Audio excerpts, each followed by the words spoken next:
আপনি কিভাবে বুঝবেন যে আপনি মুনাফিক হয়ে যাচ্ছেন? আপনার ঈমান নষ্ট হয়ে যাচ্ছে যখন দেখবেন মসজিদে আজান হচ্ছে, আজান হওয়ার পরেও আপনি দুনিয়াবি কাজ করেই যাচ্ছেন। আপনার উপরে যে নামাজ ফরজ, মসজিদে আসতে হবে, আপনাকে নামাজটা পড়তে হবে, এই ফিলিংস আপনার মনে আসতেছে না। তাহলে ভাববেন কি যে আপনি নাম আর ইমানদারের খাতায় নাই।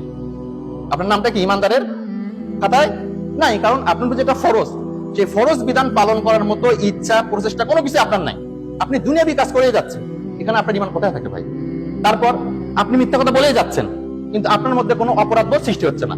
আপনি নির্দ্বিধায় মিথ্যা কথা বলে যাচ্ছেন, মানুষকে ঠকাচ্ছেন, সুদ খাচ্ছেন, ঘুষ খাচ্ছেন, এই যে বিষয়গুলো, পিতামাতার সঙ্গে খারাপ ব্যবহার করতেছেন, আমানতের খেয়ানত করতেছেন, কিন্তু আপনার মধ্যে কোনো রকম অপরাধ বোধ সৃষ্টি হচ্ছে না।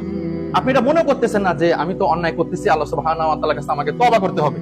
এই রকম অনুশোচনা বোধ যদি না আসে আপনার অন্তরে, তাহলে আপনার ঈমান নাই, আপনি মুনাফিকে পরিণত হয়ে গেছেন।